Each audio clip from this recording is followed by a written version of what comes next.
Joining us now is OjyOkpe with stories trending around the world. Hello, Jinx. Good morning, Dr. Abati. How are you this morning? I'm okay. Our condolences to the Olubadan.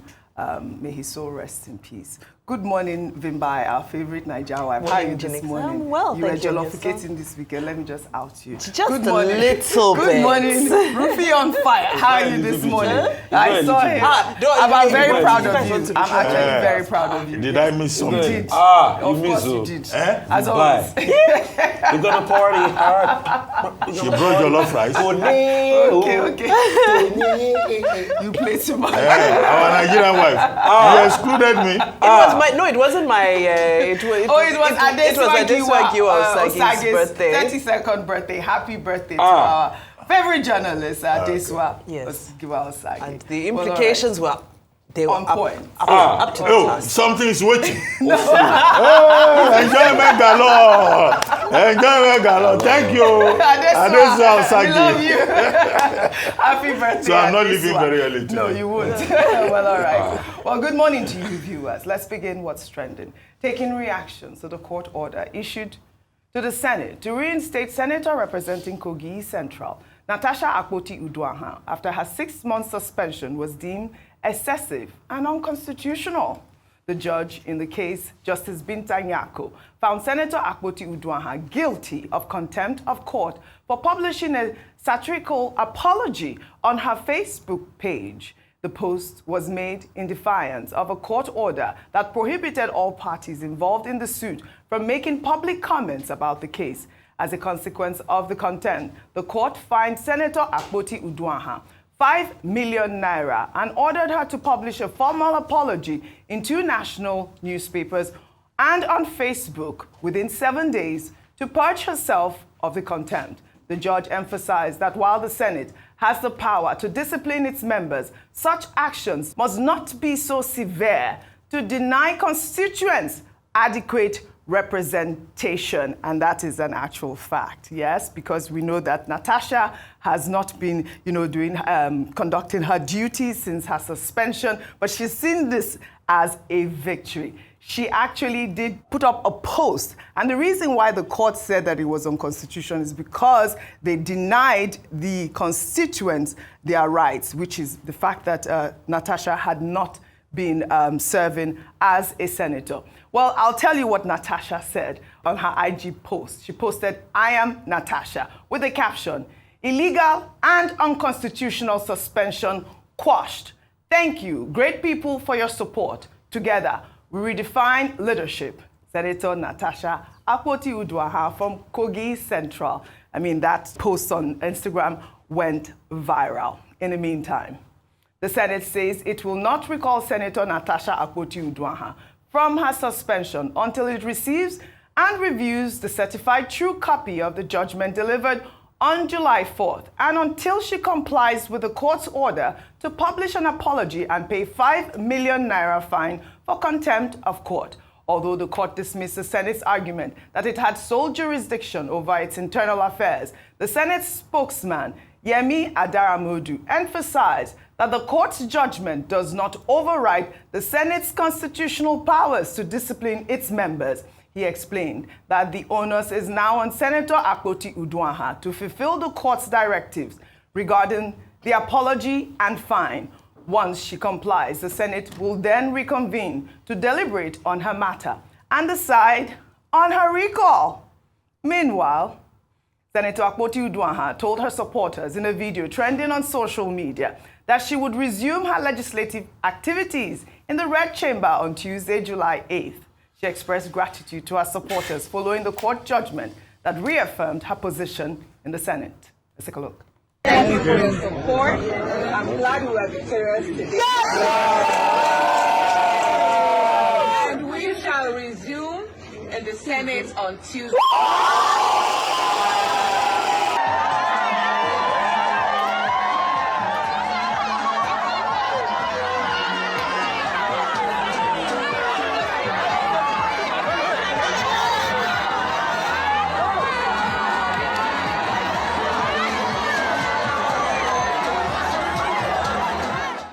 right, Senator Akpoti-Uduaghan there with her constituents. You can see how excited they all are. I think even yesterday she went out to inaugurate a hospital or something like that. Dr. Abate, would you help us unpack some of these legal issues, especially as it has to do with her, suspension being unconstitutional or whatnot? Beyond the drama, yes, I think it's important to realize that well, it's not decent to comment on a ruling where you have not seen the certified true copy because you'll be speculating. But the judicial review that I want to do is to simply say that in any ruling, there are two parts. There's what is called the ratio decidendi, and there's also the obiter, dictum or dicta. Yes. Now, what the learned judge said, Justice Peter Nyako, was that on one hand, the senator was guilty of contempt, having disobeyed the order of court, that all the parties should just keep quiet and not go and engage the media. And it was on that basis that she was found guilty of contempt. Contempt ex facie curia, and asked to go and pay a sum of 5 million naira as damages and to place adverts within 7 days on social media, Facebook, which was the platform she used, and in 2 newspapers. That one is very definite. Now, the second issue is that the Justice Binta Nyako of the Federal High Court of Abuja said that the decision to to put her on suspension for 180 days was excessive, right? That would deny our constituents the right to have representation.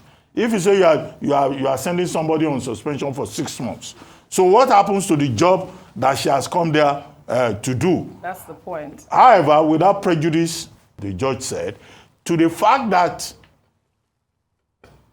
the Senate has the right to discipline its members.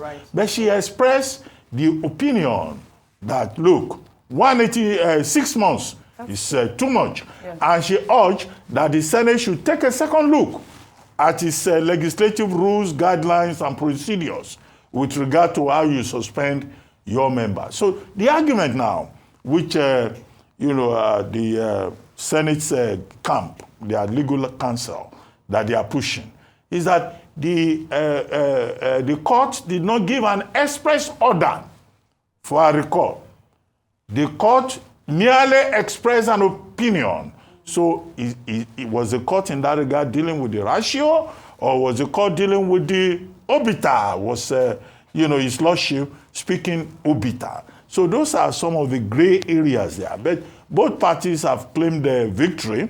But I think, from what I've read in the papers, what we can hold on to is that the court has said, okay, go and apologize and all of that. And some politicians are saying, well, she was even asked to apologize in the first place. Yes. If she had apologized, she would not have been sent on suspension. So everything depends, in my view, on Senator Natasha Akpoti giving that apology. Yes. Maybe after that apology is given, the Senate, as Senator Adadamudu, who is the spokesperson of the Senate, has opined, would then say, okay, you have apologized, everything is over. Yes. However, the point raised, whether it is obiter or ratio or under ratio within that ruling that I have not read it all.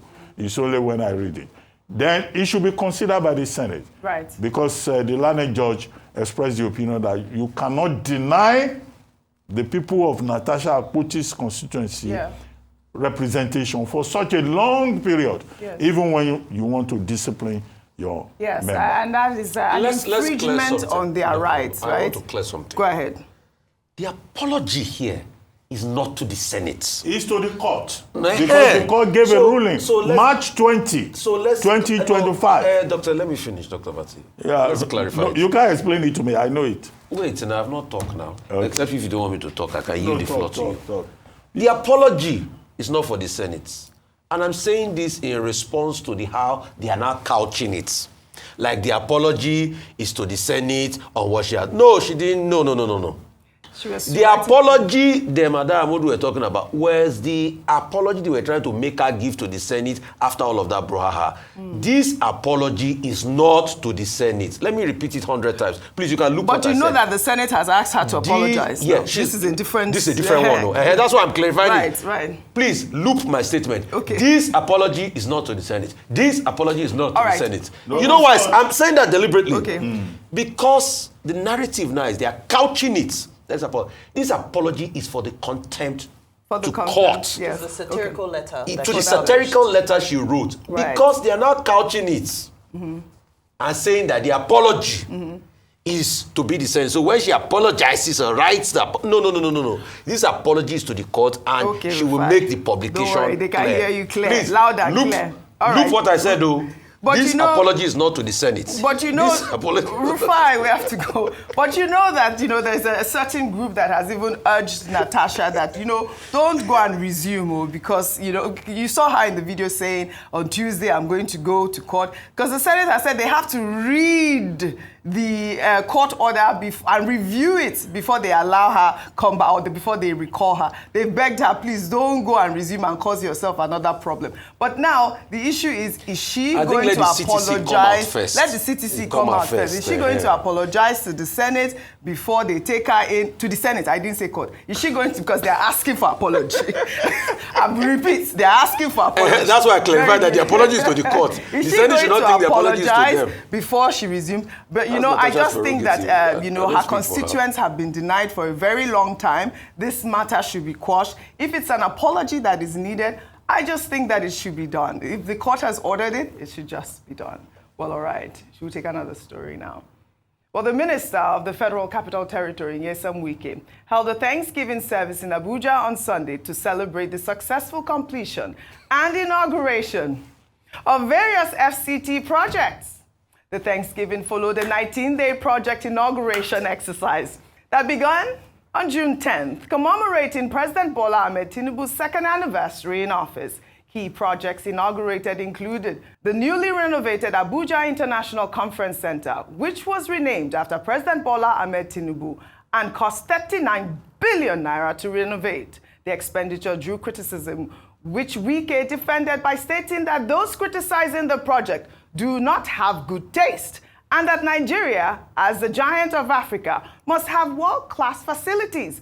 Wike revealed during the Thanksgiving service that the renovated center generated over 700 million naira in just 3 weeks, compared to the 50 million naira annual revenue it previously brought in. Wike also used the opportunity to criticize opposition figures, accusing them of being primarily interested in rescuing their stomachs rather than the welfare of Nigerians. He said Peter Obi can never be president again and that his time has passed. Let's take a look. You have sympathy for somebody you don't know. I'll say it. And that's where he nearly made us to make a mistake. He said Peter Obi will be president. President where? Some of you don't know somebody just out of emotion. For 8 years, he was governor. He never conducted local government election. Never. That time Nigerians were not angry. Nigerians were happy. That he refused to conduct local government election. 8 good years. You are governor. That one was democracy. Now they will come out and begin to talk. Democracy is not working. But it worked under your own. Staying alone. To be chairman of local government, to be governor, only one man. The time has passed. They won't have the opportunity again. All right, Vimbai, this video has been trending, so many reasons, why Nigerians were complaining that, are you now going to church to do Thanksgiving for inaugurating projects? Is that the right thing to do? And now you turn the podium into a political rally. I mean, I thought it was a Thanksgiving service. It's anointing felony. But before I come to you, last week, Wike reacted to former Minister of Transportation, Rotimi Amaechi, who described his wife as an industrialist during a live television interview. Wike dismissed the claim, stating that Amaechi's wife, Judith, allegedly amassed wealth from NDDC funds. Wike claimed that she received 4 billion naira monthly from the NDDC for a year, totaling 48 billion naira under the guise of training Niger Delta women. Wike urged President Tinubu to release a forensic audit report of the Niger Delta Development Commission, which will buttress his claim. He vowed to resign as FCT Minister if the forensic audit report, when released, does not corroborate his claims against Amaechi and his wife. Let's take a look. Amaechi's wife company, every month 4 billion naira to train Niger Delta women for 1 year, 48 billion naira. And the forensic report audit is there. Who killed it was Malabi, the Attorney General then. The Attorney General then, one of the people we are talking about. Are you privy to that document? Or is it a crime to get a contract from government? 4 billion naira a month to train Niger Delta women. 4 billion naira. The former Attorney General Malabi killed that document because to protect those who are concerned, let them read the document. If what I'm saying is not in the document, I will resign as the Minister of FCT. Okay. Vimbai, over to you. I just want you to unpack both stories really quickly. I'll be very brief so that everybody can also get a chance to comment. So let's begin with the altar, the pulpit, the sacred place where, of course, it is a part of Christian faith to come and testify when you feel God has done something for you. You come and you tell people the story, your testimony. It's a very important part of the faith. But, where it got a bit confusing is when we left from, we veered off from personal testimony and we'd now started using the pulpit to criticize other people and, to cast aspersions on other people and so forth, which was a little bit confusing. And then it also begs the question that, okay, so he's doing the work that's expected of him as an appointee. So we now wonder what's happening in government if we're celebrating having done what's expected of us. It means that maybe we've set the standard a little bit low for what our expectation is. Nevertheless, those revelations were also quite jarring, especially with regards to the revenue being made from the conference center. And many people are saying, well, that's why some people are so opposed to the president, because the place they were using to, to line their pockets has been taken from them. So, based off of that, I think a lot of people were just left with their jaws dropped at the revelations from the pulpit on a Sunday morning. And then lastly, I think that had followed what had happened on Friday night, where everybody was glued to Channel TV for an hour or so. When we heard so many things that were said, we focus on the revelation that he alleges that Rotimi Amaechi's wife has been earning 4 billion naira per month from the NDDC. And I just say, well, we know that NDDC is the off your mic. NDDC is the origin of off your mic. So for me, I thought it was quite funny because I said, this thing is going to catch, the stray bullet might catch a lot of people because NDDC is housing a lot of people's personal projects, wives' projects, personal aspirations and so forth. So I really do look forward to that forensic audit. It'll be very juicy because it will indict a lot of people and I hope it's done. Let the can open. We want to see it. Dr. Bati, 48 billion naira, there is God. That's why a lot of all this money we are sharing, if it is. First, let's deal with the idea of going to have a Thanksgiving service. Because you have a minister of the Federal Capital Territory who has done, some projects, who has spent about 11 days launching projects, and the president attended it. And then he goes to church. And he goes to church to go and masturbate, to engage in a process of self-adulation. I find that very childish, and that's why we question it. Now, let's make the point that this constitution that we talk about says in section 10 that there shall be no state religion in any part. So, Nyesom Wike going to church to go and have a song and a dance is in violation of that part. He's not going there in his personal capacity. He's taking the whole machinery of the FCT to church to go and celebrate projects. Some of these churches, the church that he went to is St. James's Anglican Church. We call out the priest in that church this morning. Correct. Some of these priests, whether they are Anglican or Catholic, should also have the common sense to be able to say that certain things are not acceptable, no matter the amount of money that whether government official, is bringing in a public capacity. Maybe they should give this priest also the Constitution of Nigeria to run, to understand that, there is what is right, there is what is not right. Number two, who else will Nyesom Wike not abuse in this country? We are waiting for the day we abuse President Tinubu. And we'll be here to tell President Tinubu that we warned you that this person, the way he's going, he is going to abuse you one day when the occasion provides itself. He has abused Sir Peter Obi. He has abused Rotimi Amaechi. He has abused, who else now? Dele Momodu. So, and that's why a man like Dele Momodu is saying, some of these people in government, they should take a breathalyzer test. I think that's what they call it in America. Yes, that's what some people are saying they should take psychiatric tests. So why should public officials just talk out of turn? Right. Now he's attacking Rotimi Amaechi's wife, that she's this and that. Look, how does a wife get into the subject? And he's going about saying his father was a director of major companies. Who cares?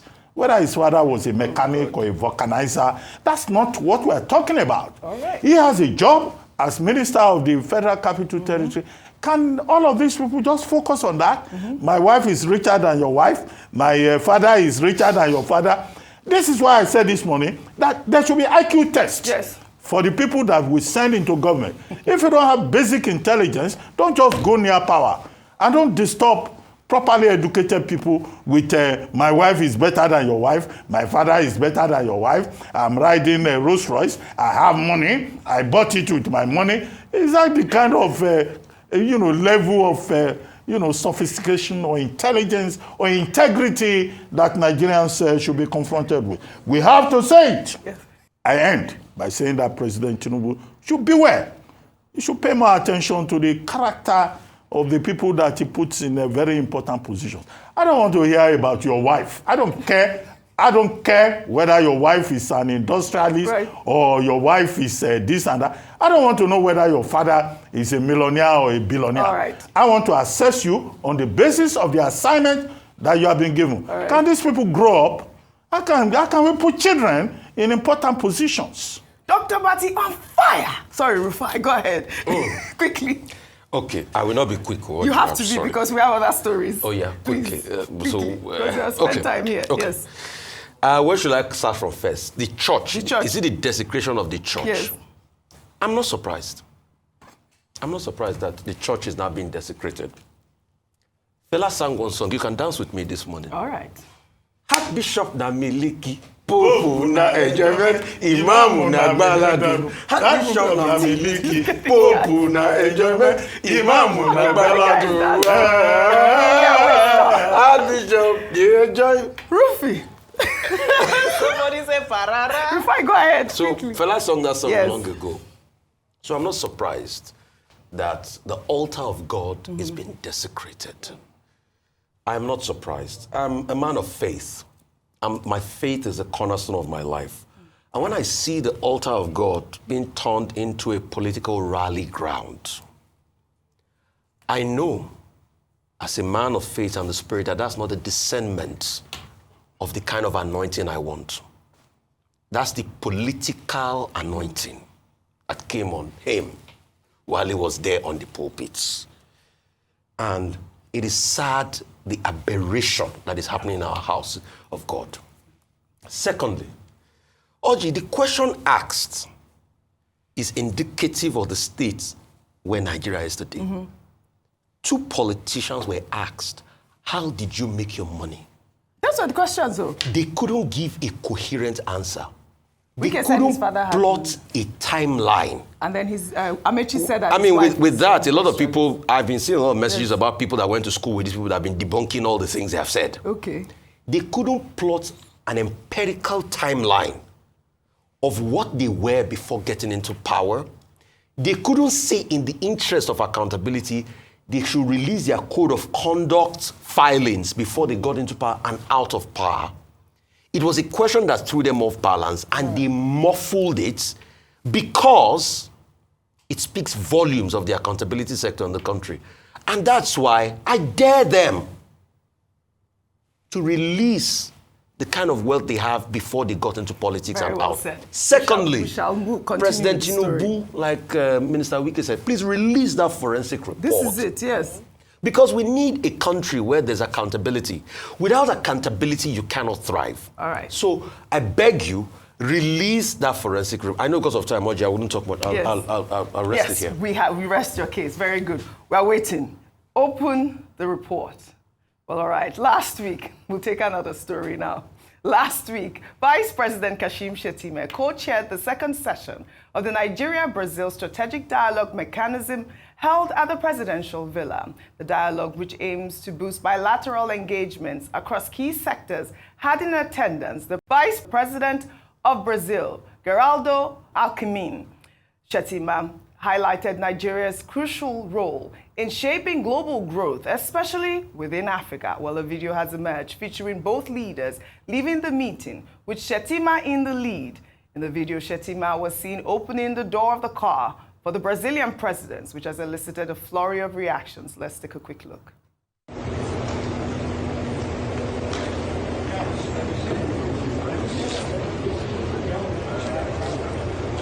Thank you. Congratulations.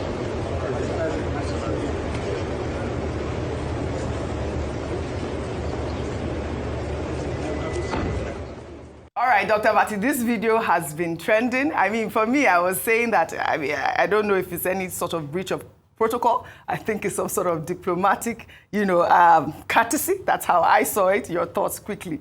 You are absolutely correct. Hey. As Professor Akinterewa would say, you cannot be more correct. Well, all right. There's a book in diplomacy. As a student of diplomacy, the Bible of diplomacy is a book called R.G. Fetham Diplomatic Handbook. And one of the things that R.G. Fetham teaches us in that book is that there's something called diplomatic courtesy, to show friendship, to build rapport, to promote good relations. And that's precisely what Vice President Kashim Shettima has done in that place. The man that he opened the door for was his opposite number, the Vice President of Brazil. At a point where Nigeria was negotiating with Brazil for Brazil to invest in the agriculture sector. In fact, President Tinubu is still in Brazil, where he's still talking about it. So our Vice President, having hosted the Vice President of Brazil, opens the door for him. But I've seen some funny people on social media saying this is a breach of protocol.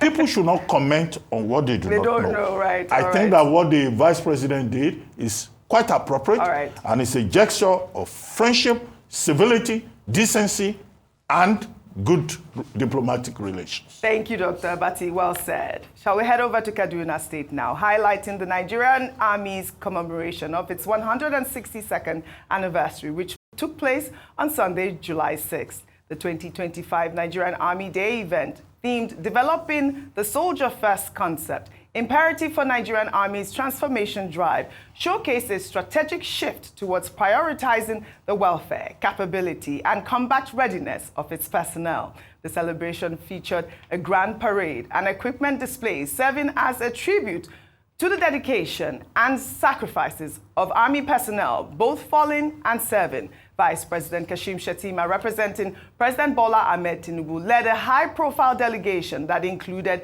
Kaduna State Governor Uba Sani and the Chief of Army Staff, Lieutenant General Olufemi Oluyede. Oluyede underscored the Army's evolution over a century and a half, emphasizing that despite significant advancements in structure and equipment, the enduring spirit, discipline, and courage of Nigerian soldiers remain its core strengths. In his address, President Tinubu, through Vice President Kashim Shettima, issued a stern directive to the military to decisively confront and defeat all threats to national unity, including terrorism, banditry, insurgency, and separatist groups. In the office of and soldiers of the Nigerian Army.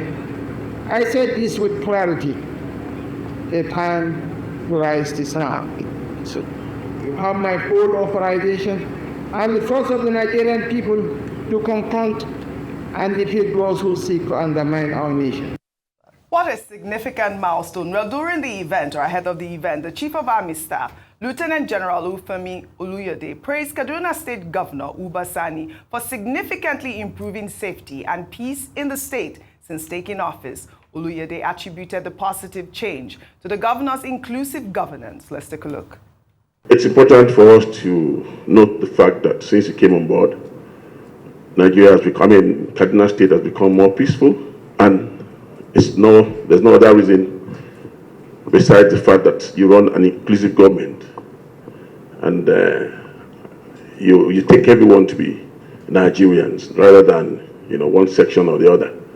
And for that, I want to thank you. Before now, places like the stretch between Kaduna, Beniguari, down to Tegina was a no-go area. The same thing, we had issues on Kaduna, Abuja Expressway, but that is in the past now. So I want to thank you particularly for that, for making Kaduna better and safer.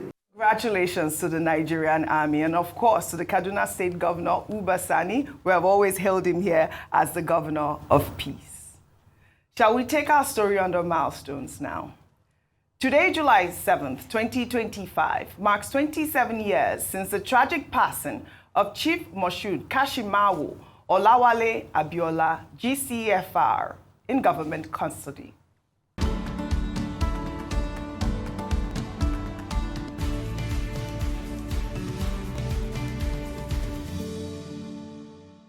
Abiola's death on July 7, 1998, remains a pivotal and painful milestone in Nigeria's political history, symbolizing the ultimate sacrifice made in the struggle for democracy.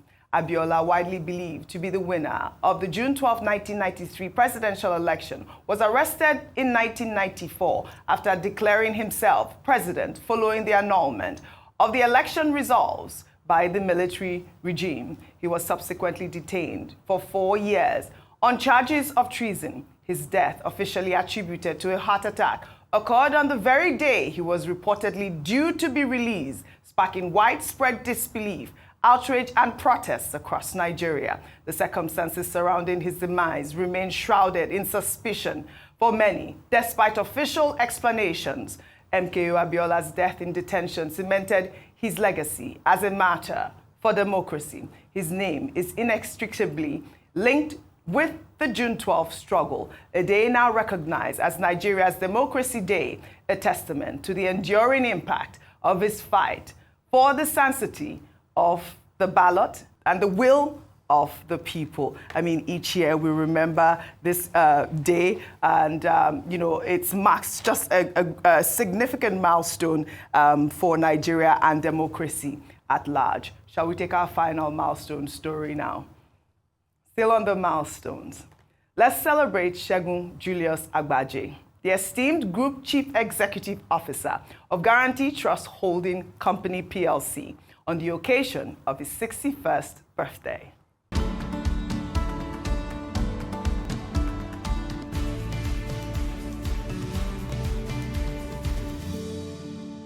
As Segun Julius Agbaje celebrates his birthday this July, it marks another significant milestone in a career defined by visionary leadership and transformative impact. As the Group Chief Executive Officer of Guarantee Trust Holding Company PLC, born in 1964, Segun Agbaje has steered GTCO through evolving financial landscape, cementing its reputation as a pioneer in the African banking sector. His journey to the helm of one of Nigeria's most respected financial institutions is a testament to his strategic prowess and unwavering commitment to excellence. Under his guidance, GTCO has not only expanded its reach, but also embraced technological innovation, delivering cutting-edge financial services that resonate with a diverse customer base. On his birthday, members of his staff acknowledge his enduring legacy he built, one of integrity, growth, and forward-thinking financial inclusion.